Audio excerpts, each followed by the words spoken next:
Not even a leather bag. It's just like a square leather cloth that he's got some items wrapped up. And he places it in front of you. He says, there was a messenger coming back from Caer Tyrell. He says, we made sure that the messenger was waylaid by highwaymen in our employ. He says, this is the evidence from the murder scene. It's in our care now. He says, if we trust the Lady Mayor or her guardsmen to do this investigation, it will come to nothing. He opens it up, and there are 3 objects. He points to the first, and the first is a red velvet button. And he says, a man wearing a vest with these buttons was seen in Caer Tyrell. He walked into a tavern during the day to buy several kegs of beer. That was it.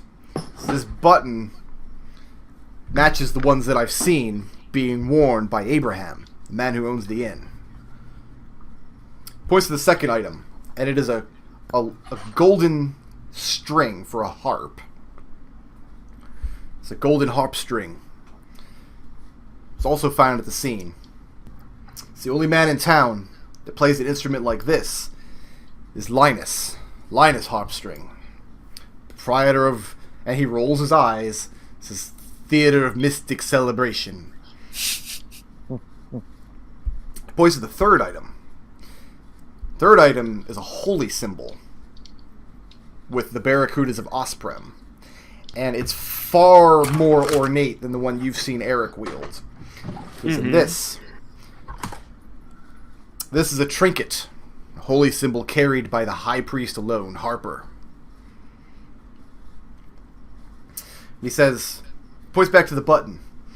He says, Abraham, his dealings in town are well known. He's established here. But he never much liked the king. He always was at odds about tax law and such. Always felt that he had to pay more than his fair share. He has motive. Points at the harp string. Says, Linus, much like me, plays the part of a fool. But he's old and he's powerful. He's a bard of much renown. He wields high-level magics. He has the skill to have done this deed. Then he points at the holy symbol. It says, and Harper, as I'm sure you've heard from the rope maker, is rumored to be an old and long-standing member of our order. All of these items were found at the scene of the dead king. Uh-oh, what now? I leave your phone up here. Did you leave your phone in here? I don't know. Call it. Where's my phone? Right beside you.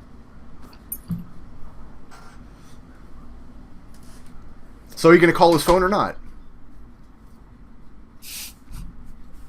Sorry, Peanut came in looking for her iPhone. So I've been researching into this Assassin's Guild. They cover their tracks well. But I've been begging outside of that inn. They don't allow me inside. They run me off.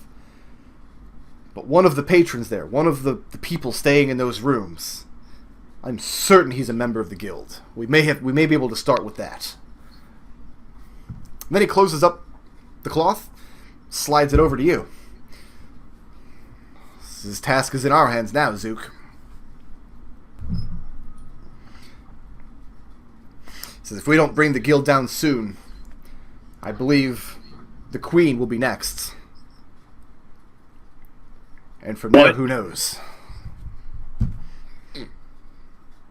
You believe that one of the members of the guild, of the Assassin's Guild, is staying at the inn? He says, yes, one of the patrons. There's the gambler that you saw that Eldove was going to sit down with. There's the two men you spoke with last night, and then there's the old boisterous captain. Because I'm certain one of them is an assassin, but I can't be sure which. How would I best go about sussing out which one is which? He thinks about it for a moment. There's a couple things you might try. You might break into their rooms one by one, see what they have, see if there's any evidence. You might approach one with very delicately with the prospect of an assassination job. Because I know their agents are all over town. People that you've probably met, spoken with, seen around town all day today.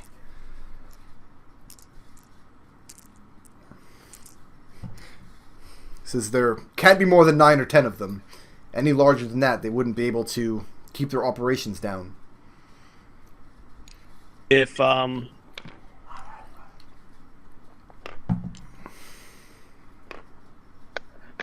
in my attempts to locate you, I was likely spotted by one of them. Would I be in danger simply for being in town?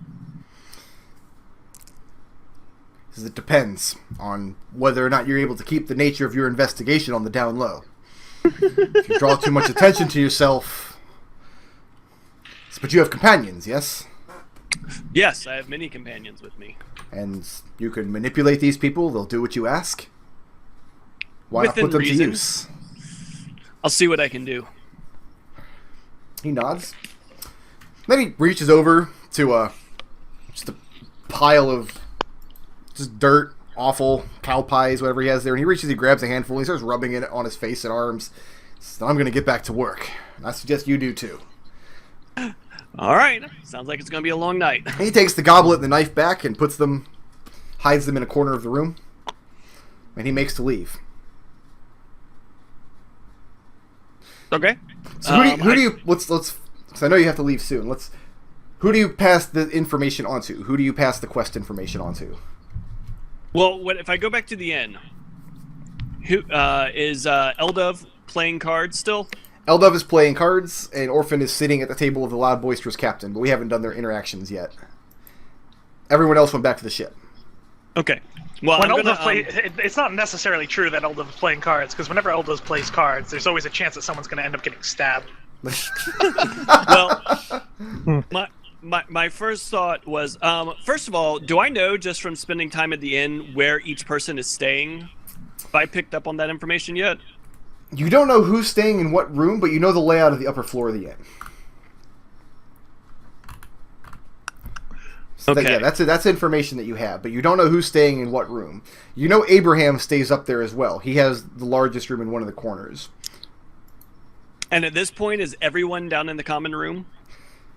Down in the common room, you see the gambler, Eldove, and a couple of people sitting at his table. You see the 2 men you spoke to last night. They're sitting off alone by themselves. Mm-hmm. The boisterous captain is at a table. He's got a wench at either side and some hangers-on, and Orphan is sat down to drink with him. Okay. Abraham is in the room. The old barkeep.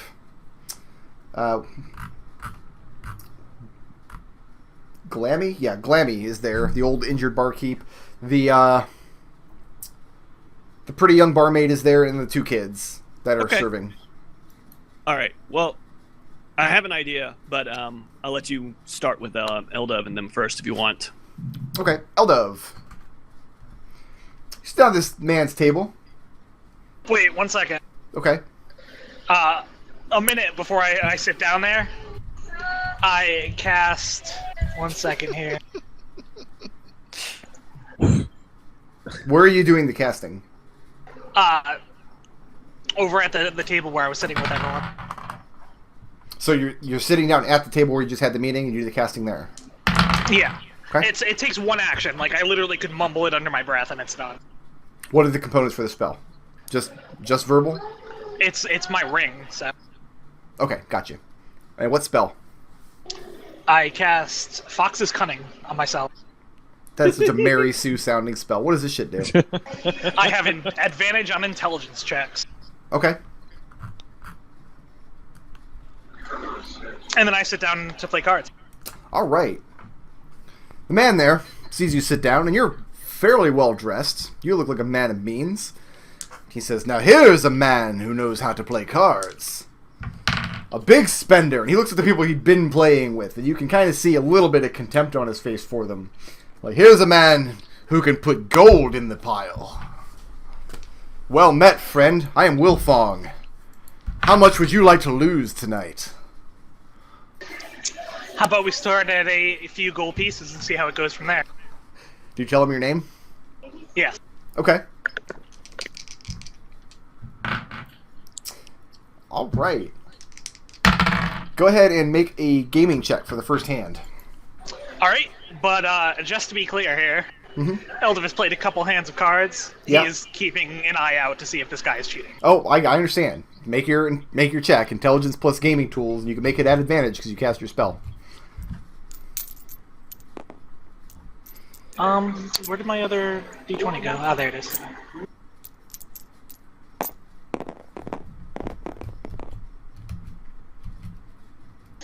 That's going to be a 23. 23. Okay. You lose the hand. So you're out 3 gold pieces. Alright. The other 2 men at the table, this was too rich for their blood. They weren't even able to get in on it. So he collects the plot, and he's not cheating, but he's doing something. He's given himself an edge somehow. But you didn't see him slip cards out. You're not sure how he's doing it. Well, Aldo's curious at this point. So he'll go in for another hand. And Wolfong asks, and what businesses do you have in this hamlet of a town? Since at present, I'm a trader in wines. A trader in wines. How'd you do? I got an 18. That is your hand. You win. So you take... I take my 3 back. Okay. And he says, in what sort of wines do you trade in? Anything I may have heard of? That's a 23, and I say you're probably drinking a glass right now. he's drinking a mug of beer right now. Well, he's probably not then. He's got some of that frothy wine. Yeah. And you got, what, 23? Yeah. Okay, and you win the hand. And before he goes to deal again... Give me one... Oh, my PHB's in the other room. Womp womp. Womp, womp, womp. I can Google it, though. Google it.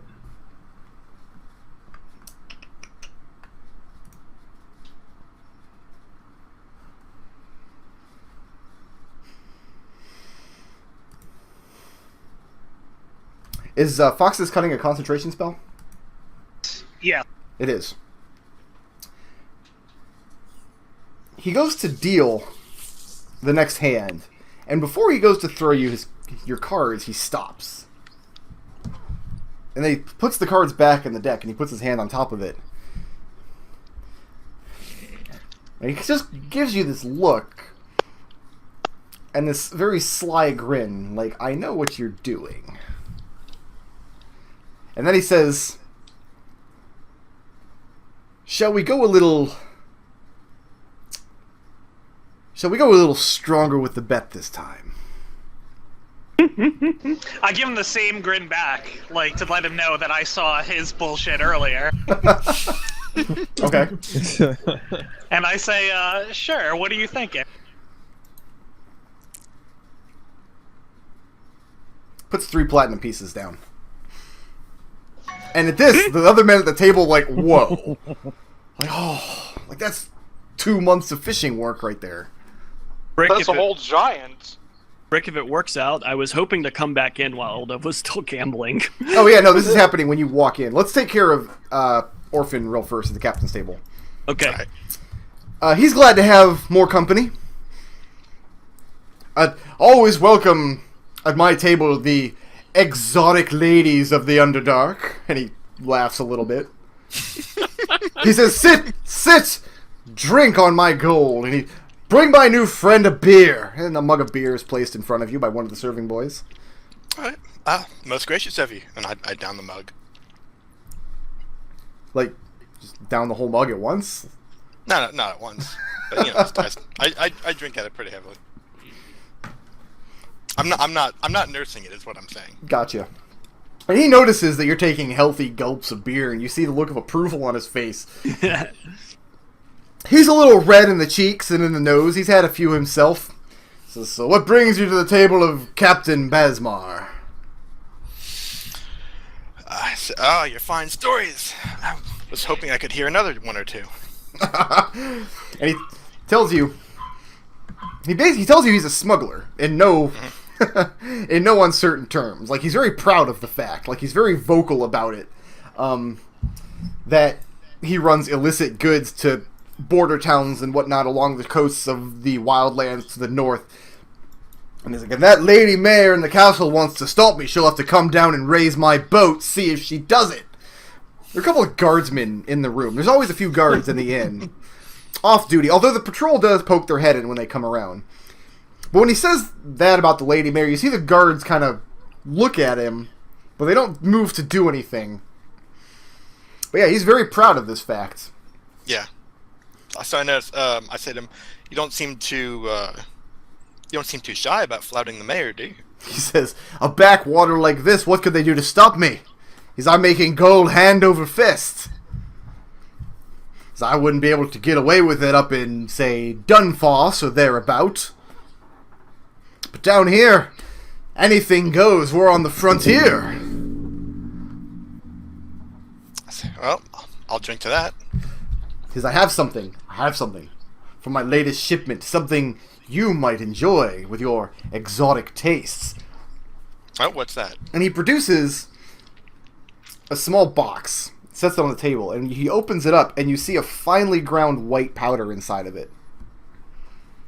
Mm-hmm. I look inside. What's this? He says, Did someone banana another powder into this campaign?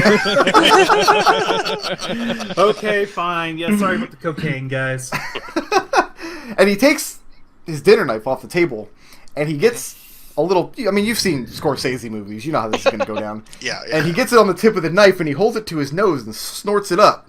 Oh my god, it is cocaine. Ah! It makes me feel alive. Try it. Oh my Christ. I'm so glad Arik's on ship. He says, this is produced by a man who lives in the drow kingdoms of the Underdark. He says, the likes you will not find on the open market here or anywhere else. And he motions for you to try it. Is Zook seeing all this? I hope Zook's seeing all this. We'll say Zook walks in just at the time where Nodal and the gambler, and what's his name, Wilfong, notice each other, or like screwing each other. And just as Orphan's about to make a decision about this white powder in the box. Okay. That's when Zook comes in. Eldove yells out to Zook. He says, Zook, come over here. I'm showing this man how to play some cards. And Wilfong, you get a chuckle out of him. Zook actually does go over to them. He kind of looks at Orphan and keeps half an eye on what she's up to because he's like wondering what that's all about. But he walks over to Eldove because he has a question for him. Okay. What's your question for Eldove while Orphan's wrestling with this moral quandary? Well, I have a question for Eldove and for Orphan, but it sounds like she's busy right now. So, but I go over to Eldove and I indicate that I need to tell him something like private, like I need to whisper to him real quick. I don't need him to walk away from the table, but I need to be able to whisper something to him. And at that, Wilfong responds. He says, you see, my friends, it's like the gambler must confide with his small underling. He needs to build a strategy. I laugh and I say, yeah, it's just like I was telling you the other day, Zook. And then I say in Gnomish, watch this fucker, he's doing something. You see a flash of recognition on Wilfong's face, and the smile fades away immediately. Yes. Oh, he speaks Gnomish. But he doesn't say anything. Do I have Eldove's attention to whisper something to him at this point? Yeah, sure. I say to Eldove, so that no one else can hear, keep him occupied as long as you can. I say, I don't know, Zook. I don't know if that's the strategy I need to make, but I'll see. And I say a little louder, trust me on this one, it's gonna win. And I walk over towards Orphan to see what the hell bad decision. What bad decision is Orphan about to make? To happen. She's about to make a terrible decision. All right, boy. Let's do it. So Orphan's boy. a very curious sort, and she reaches out for the knife. with a little bit of the dust on it, and she mimics the motion that the captain did. And you snort it. And now you need to make a con save. Of course he does. Your con is better now. This is probably It's not slightly going to better, help yeah. my plan. You getting Oh, stoned. look at that. Sweet God. That's a bad con fail. Alright. That's a 4. Orphan's going on a. This is so not going to help my mission. Orphan Okay. is riding the white pony. Before we go into this, does Orphan know anything about Drow? Or the Underdark in general? No, because there were no drow at the monastery, and basically she knows what she's learned in her voyages here and in the 2 days of travel between her monastery and the boat that she traveled on. She doesn't know anything about it. Thank you, Peanut. Is there an Underdark where Orphan is from? There may be, but it wouldn't have come up, I don't think. Okay. If there is, she would have definitely heard about it. She definitely knows it exists. Okay. And you definitely know that there's one here. Yeah, well, we'll say there is then. Okay. Then you know that nothing good comes out of the Underdark. Ever. I'm sorry, I'm trying to, organize my salad and my chickens here on the table. But, I mean, you're open to new experiences. You're excited. She didn't bring me a Pepsi. I'll get one in a couple minutes here. Yeah, and she reasons, that didn't seem to be hurting the captain any. It hits you immediately. You feel like you were standing in the ocean up to your knees and you just got smacked by a very heavy wave. Like your head you feel this force go through your whole body like that. And you start to lose focus with your eye. Things start shifting colors.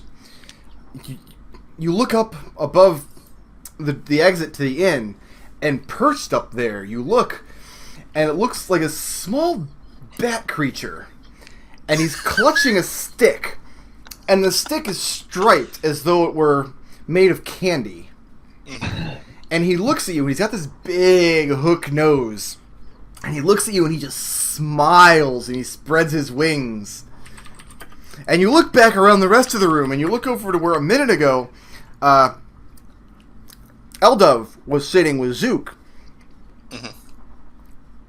And Eldove is still there. And it's still Eldove's clothes, but it's a skeleton wearing them. And across from him is the biggest, fattest orange and black striped tiger you think you've ever seen in your life. And this experience happens as you scan around the room. When you look back over the door, the bat creature is no longer there. When you look back at Eldove, now his whole head is just a giant eyeball, and you're freaking out, man! Oh, God. I start breathing heavily. I just had to post What's Magic going Carpet on? Ride by Steppenwolf. You guys are going to laugh even harder when you hear what Zook was about to do. Have I reached the table yet where I'm watching Orphan do this? You get there about the time at Orphan, you just see Orphan do something with a knife up by her nose, and then you see her eyes get really, you don't see her eyes dilated because she didn't have any pupils or anything. Right. But she starts scanning the room very slowly. Like, she sets the knife back on the table so slowly that you're not even sure her hand is moving. Like, it takes her a minute and a half to lower the knife back down the table. Basmar is on the other side of the table, and he is clapping, and you see, it's the best, and he's just going on and on about it. Okay. Orphan, you look down. Okay. And approaching you is this, strange little blob monster, like a slug almost, and it's just inching its way towards your table, but it's huge. It's like the size of Zook. And it's leaving this trail of slime behind it. And I say to Orphan, I jump out of my chair and scooch back. Okay. "Are you okay, Orphan?" And the This- slug monster says, God damn it. This is not good. Do I have any idea what just happened based on my roguish travels and experiences? no. In fact, the 'Cause box has I've had- disappeared from the table. Okay. Basmar As Orphan loses it more and more, Basmar is loving the scene. He's saying, "So, how much can we put you down for?" And all Orphan hears is just growling and rumbling sounds from his part of the table. I break and run from the inn. It's been filled with these horrible monsters now. I'm terrified. God damn it. These monsters are scaring the crap out of you. Okay. Do you infernal rebuke them? They haven't done any damage to me yet, or I might. I'm gonna run to the fridge and get a Pepsi. Mm-hmm. Orphan, I need you to roll percentile dice 5 times and record the results. Okay? Wait, how many times? 5 times. I didn't hear how many times. Percentile dice 5. 5 times. And just record the results. So I'm gonna get a Pepsi, and I'll call for those dice in a minute. We'll come back to that. I'll be right back. I'm gonna grab a Pepsi. Can someone lend me a different colored D10? Hey, there's a pink one right there. Does anyone want to know what I was going to ask Orphan before she went and did fucking space cocaine? Space cocaine. I don't even remember what you asked me. What's that? I was going to ask her to keep an eye on the room and send me a signal if anyone started to go upstairs. But now she can't fucking tell what's happening in front of her. I This is- actually need to close Tabletop Simulator because it's freaking out on me. Zook. Are you Yeah. sure that's the simulator? Oh, you're disconnected Yep. now. We Yeah, know, well, Nick. I We had know to it's close freaking. it. Yeah. Zook. It just turned into a different program all of a sudden. I don't know what's going on. Orphan, as you approach her, she looks down at you, and she sees you. She looks terrified. She jumps up, knocks her chair back, looks around a little bit more, then just darts out the front door of the inn. And at that, Basmar stops laughing. He looks a little bit concerned. Because that's not what I intended. I didn't realize. Looks down at you and says, I meant no What? harm to your friend. What did you do? I say with as much fury as my little body can muster. Back in the day, we used to game with a guy who, whenever he played a gnome, he did a little gnome voice. Here. Oh, And I kind of wish McClain would do the voice. No. hello? Okay. Hey, I can Hey. hear you, Nick. Hey, what's up, Nick? You keep bouncing. Here. Hello? Hello. Hello, Nick. We can hear you. Oh god. Nick. I think Nick Hello? is crashing. Hello? Nick Yeah, is we can crashing. hear Hello? you. Okay. Alright. Yeah, my whole internet was freaking out. Oh, okay. So, Anyway. But it Don't seems like it's you better now. speak So I'm rolling cocaine those next percentile time. dice now. okay. Red Ju- is Ju- 10s. just record the results. We're going to have to come back to that tomorrow morning. Okay. Oh god. This is gonna be the results of your hangover. Okay. Anywho, And Basmar I asked- explains, it has to be because she's a Tiefling. It affected her in a different way. It's what affected her in a different way? and he just keeps saying things like that over and over, I'm apologizing, and he's not sure what he can do to make it right. And he's talking very, very fast. Show me what you did. Show me what you gave her. You don't seem to have his attention. At this point, the wenches he was sitting with have kind of scooted their chairs back and are looking very concerned. Okay. Zook jumps up onto the. I mean, he's sitting at a table, right? Oh, yeah.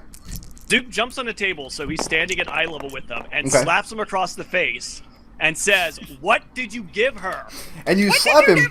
give her?" There's it. There it goes. You slap Basmar hard across the face, and his huge captain hat with a feather rolls off of his head and clatters to the floor.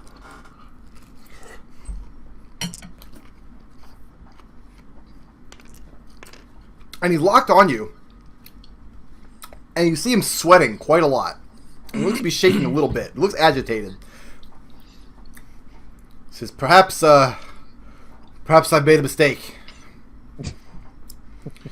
I'm not sure what you're talking about. I didn't give her anything. She saw you and she freaked out and left the place. Yes, that's what happened. Bullshit. I'm her traveling companion. She knows me. She looked at me as if she didn't know me, and you clearly gave her something. What did you give her? There's probably white powder all over the place now. There's not actually. Oh, okay. As the voices get raised at his table, some of the guardsmen take notice. They stand up. These are the off-duty guards. They come over. They see you standing on the table. Look down at Captain Basmar, and he's just shaking his head with his eyes wide. One of the guards looks at you and says, "Perhaps you'd like to step down off the table, sir."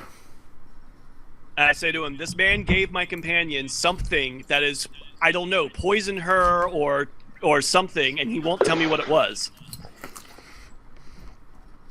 I need this. I need to know what he gave her so I can try to cure her." And Basmar denies it. He says, "I didn't do anything. You know how these Tieflings are. They're unpredictable. You never know what they're going to do from one minute to the next. Must have been some kind of infernal magic coursing through her veins, caused her to wig out at the sight of everything. She's probably out right now starting fires. You should go after her." I'd say to the guard as calmly as I can, "I've traveled with her for some time. This is not normal. Plus, he said he did not expect it to react that way, and I don't know what it was." Basmar shakes his head. "I said no such thing. This little man's making up stories to cover for his friend." Blah, blah. He's talking out now. His sentences are blurring together. It's getting harder and harder to understand him. Can I frickin' pick this asshole's pocket? Like, probably not discreetly. Like, you could do it. You could definitely make the check. yeah, I'm pick not his even pocket. worried about being discreet. Yeah, He's go ahead and do freaking it, out. yeah. I'm just gonna reach across and try to see if I can see what he has on him. Okay, yeah, dex check. That'll be 19 sleight of hand. Actually, I think I have double proficiency in sleight of hand. No, that's just stealth. No, sleight of hand works though. Yeah.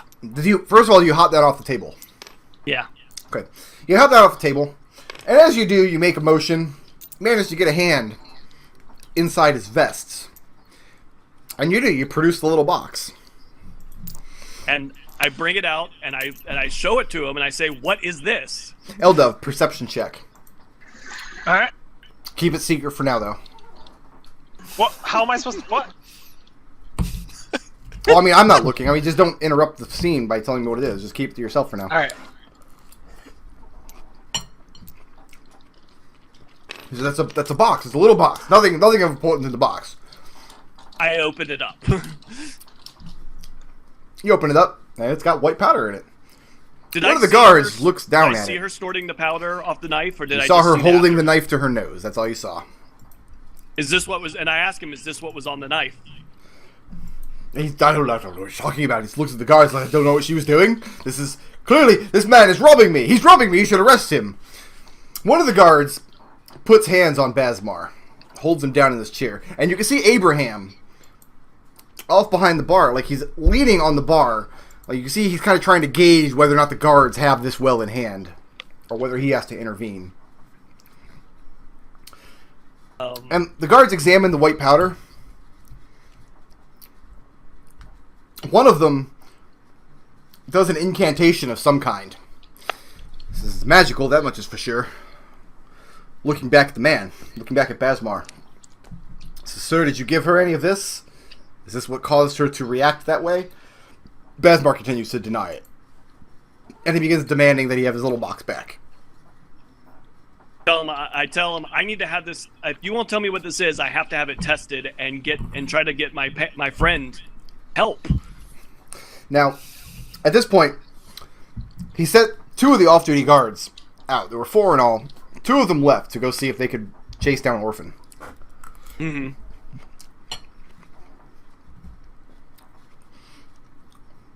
The other 2 here, one of them reaches down and grabs the box. He says, "Well, I'll be confiscating this." He looks back at you. He says, "We'll find out if there's anything we can do to help your friend. So in the meantime, we'll make sure, hopefully, that she doesn't hurt herself." Where are you taking it? Where are you taking...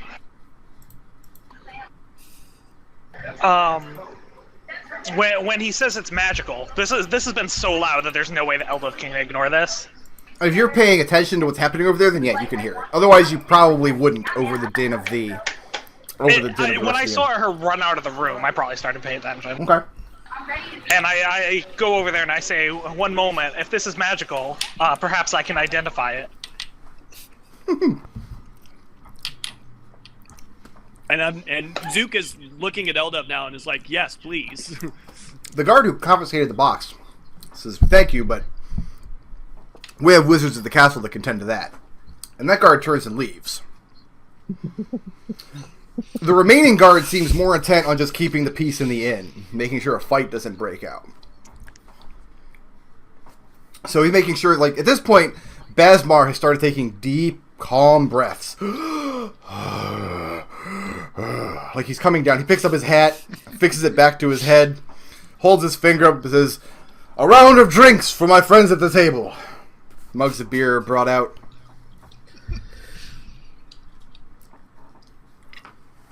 I look at the guard and say, "Are you not going to arrest him? He literally poisoned my friend."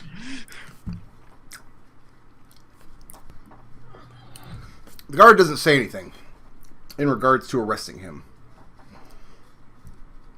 He simply looks back and forward between you and Basmar, like he's not sure which of you to trust.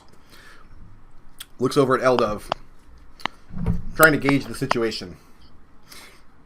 He says, "Well, that may or may not be. Is there going to be any trouble here tonight?"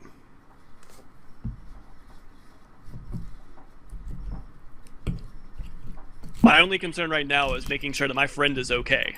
And if that man has information that can help her, he's going to give it to me. The guard says, "We'll make sure that your friend is fine. I have my men running after her right now. They'll find her. Worst case scenario, she'll sleep it off in the dungeon." He seems very nonchalant about this. Make a wisdom 10. Both of us? Yeah. Okay. You're good? Oh, yeah. Yeah, I passed. You guys both get the distinct impression that the reason this guard is not taking a more active interest in what happens here is because he doesn't trust the Tiefling. Very clearly, this Tiefling, there's no evidence that anything was done to her, and Tieflings are apt to do very strange and destructive things at the drop of a hat for no reason. You get the sense that Tieflings there are none in the town, they're not particularly welcome here. He's not going to open up this can of worms with this ship captain who lives and operates here in Garreton at the behest of just a Tiefling that's passing through. I mentioned to the guard. I'm sorry. I fear we got off at the wrong foot. My name is Eldove, and I reach into my pocket and I bring out my scroll pedigree, Noble of Dunfoss, and I can speak as to the Tiefling's honor. She's been traveling with me for some time. I don't know what that has to do with me. We're not in Dunfoss, friend. It's how you deal with Tieflings up that way is your business, I suppose. Guards don't care. They got cocaine. Well, he pulls you by the arm, pulls you aside, and he says, points over to Basmar. That man brings a great amount of wealth to this town. He has great leeway given to him by the Lady Mayor to operate as he sees fit. Says there are those of us among the guard who'd love to see him locked up, but we're powerless to do anything about it. If you have evidence that he willingly brought harm to someone, bring it to my attention. But it can't be the Tiefling, and it's got to be solid. I thank him, and I say I understand. And he goes back to his table. And now he doesn't have any drinking companions. So he's having a bad night now. Good. Fuck him. How strong is this compulsion that I have going on inside of me right now to work on my find the assassin mojo? How exactly does that work? I know I feel very, very compelled to do that. The feeling passed after a few minutes. Okay. I'm interested to see. I know Zook found one thing that this dude had that was magical, but I want to know if he has any more of it. So well, what was happening before I went over here? Like, you had me roll perception for something? Did I? What was your score on that? I got a 16. 16. You notice, after talking to the guard, the two men from the corner of the room, the ones that Zook spoke to yesterday, he diced with a little bit, They're no longer sitting there. They got up and left at some point, but you didn't see where they went. I pull Zook aside and I say, listen, I want to find out if this captain has any more of what harmed our companion. But I saw 2 men earlier and I described them to Zook. And I say, if you could go look for them, perhaps we could find out what's going on here. I can give it a shot. Did they leave the inn or did they go upstairs? You have no idea. They're not here now, though. You didn't even notice they were gone until Eldove just said that. Okay. Did I see where they went? You didn't. You just noticed they were gone. That's what perception is for. Because you're so absorbed in everything else right now. Yeah, have I seen them around the inn before? Oh yeah, you saw them here last night. You saw Zook go over to dice with them a little bit. Do I know what room they're staying in? You don't. But you know that they're staying here, and you know they have for a while. I can. I needed, and I'm whispering to Eldove now, so hopefully no one else can hear us. I needed to check upstairs anyhow. Maybe they went up there. I say, good. If they left their house, there's not much chance you'll find them anyway. If you if you notice anyone heading upstairs, just give me a signal. What signal do you want me to make? Make a sound of some sort, something recognizable. Something that you'll hear from upstairs? Crack some thunder. A giraffe. Alright, I'll see what I can do. I just assume everyone can make a sound of thunder in this party at this point. Yeah, you have thaumaturgy, don't you? Yeah, Wait, absolutely. I don't have... I have greater, or lesser... You yeah, have, illusion will do it. Yeah, minor illusion will do it. Just crack some thunder over the end. Just make the giant's horn sound again. Yeah, that would, and then giants descend on the town. All right, so Zook's gonna basically go upstairs to his room right now. Okay. To his room? To his room first. Okay. Then I'm gonna move back over to the ship. Sorry about that, ship guys, but I wanted to make sure that Zook got his scenes in because I know McClain has to leave at some point. Yeah. It's all good. So you walk back to the ship. Well, I wasn't going to my room to go to bed, by the way. I got you. I know what you're going to your room for. All right. But I gotta let the other guys play at some point, or they're gonna leave. No problem. Just making sure. Yeah, McClain. I mean, jeez, come on. You take Block back to the ship. He seems pleased at the sight of such a well-kept ship.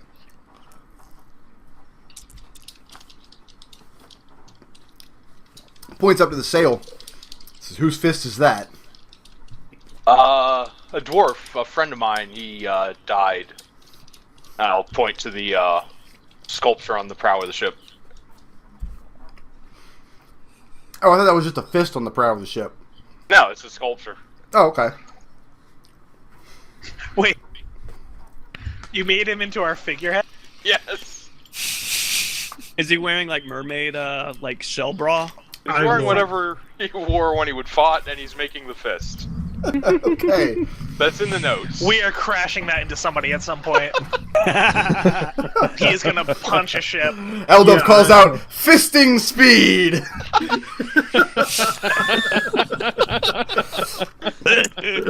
So what is everybody doing at the ship here? I was a little surprised that some people came back to the ship. What's the plan up here? What's going down? Khalil. I am keeping a protective eye on Block. Okay. Because he's a half-orc, and that's bound to just cause problems. He is a half-orc. There's just going to be problems. Most of the men who were on the ship, the ones who haven't taken shore leave, I mean, there's nowhere in town for them to stay, so they have to come back to the ship at night anyway. Most of them are Keyskin. Most of them have never seen an orc, so they just kind of see little tusks coming up out of his mouth and are just kind of taken aback at him. But they've seen many strange things aboard this ship. Tarin was going to set him up in one of the, there's room for 4 guests on the top floor, the top deck. Okay. And he thanks you for the space.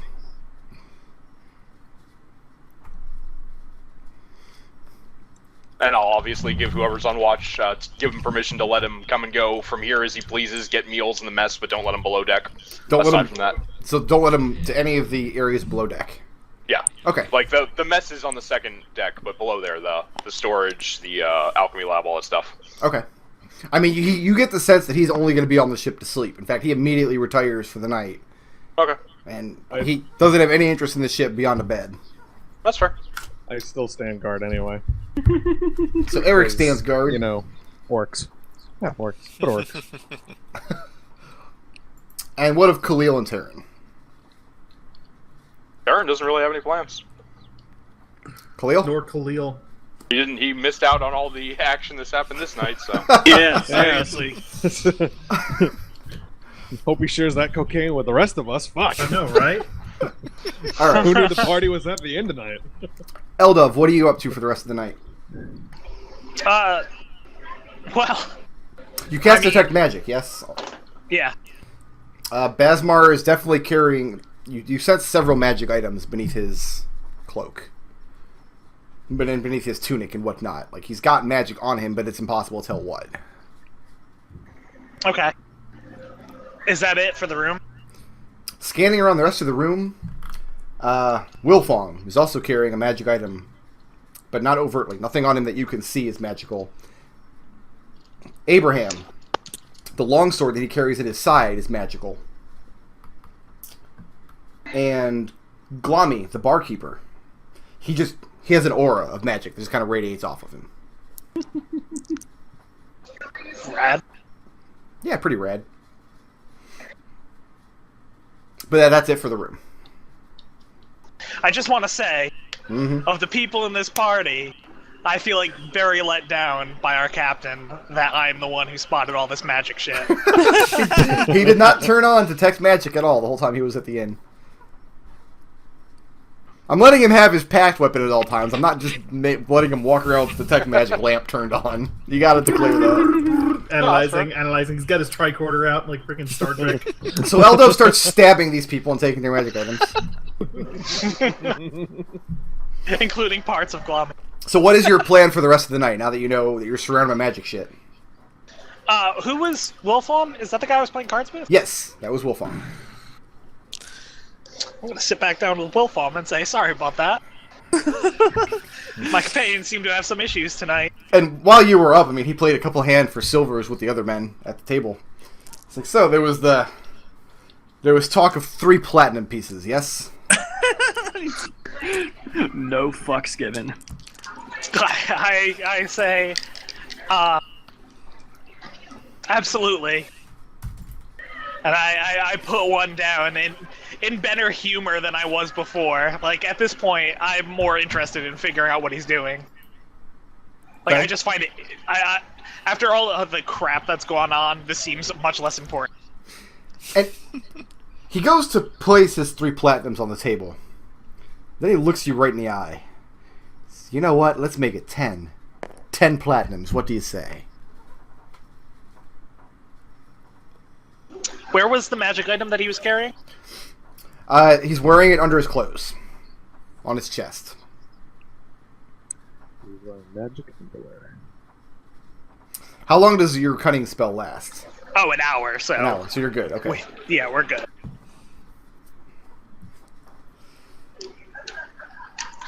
I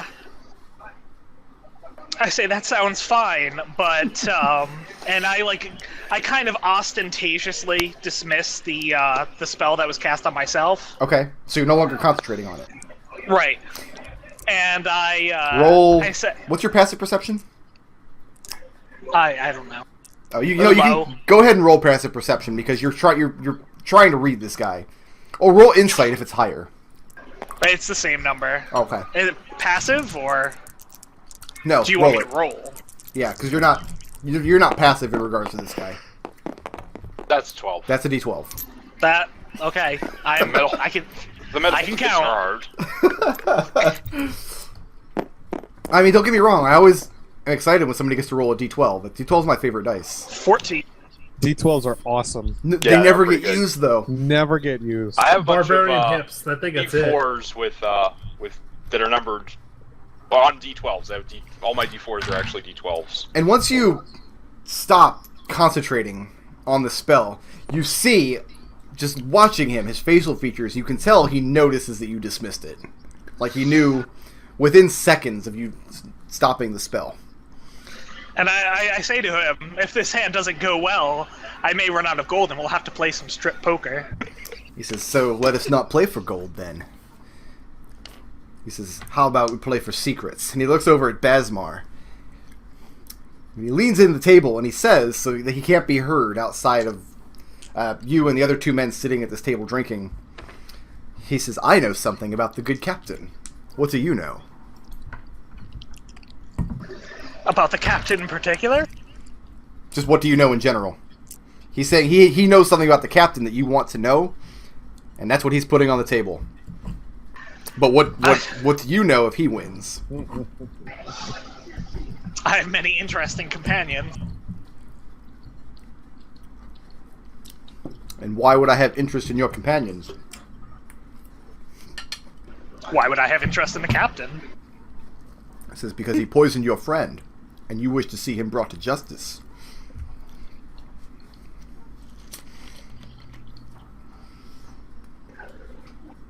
What then are you interested in?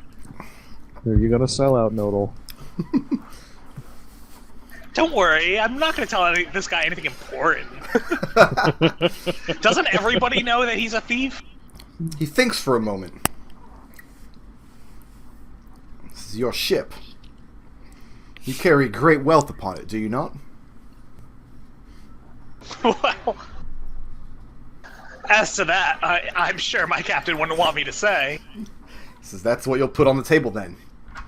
If you win, I'll tell you something about the good Captain Basmar. And if I win, you tell me something about the good captain of the Adric's Honor. A number, in gold, of how much is aboard that ship. I have no idea how much is aboard that ship. He doesn't know that, though. Do you tell him?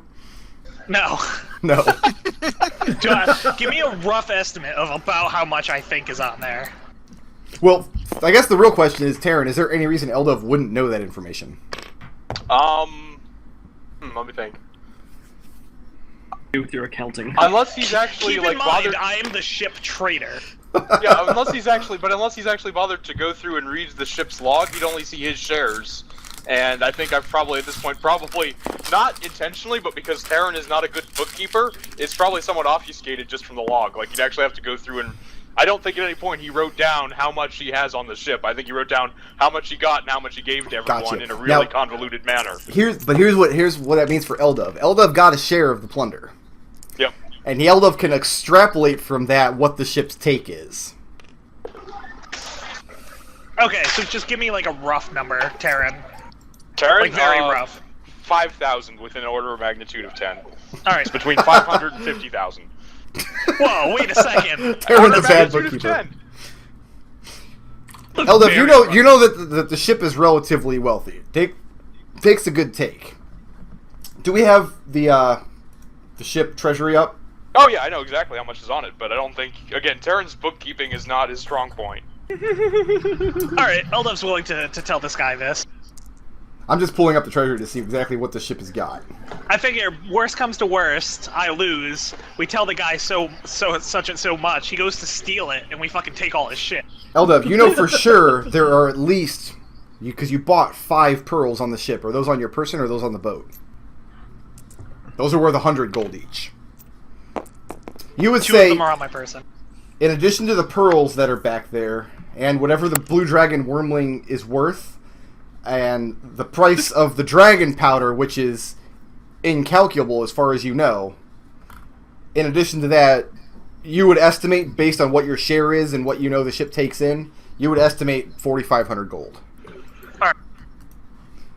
So altogether, I mean, it's hard to put a price on some of the treasure you're carrying, but a price in gold, maybe 5,000-6,000. Okay. Okay. And he's ready to deal the cards. Dead baby Yeah, dragon. absolutely, let's go for it. And one of the men sitting at the table says, well, I know who's sleeping with the Lady Mayor. I want in on this. And Wilfong regards him, nods, and says, very well. So there's 3 of you in here.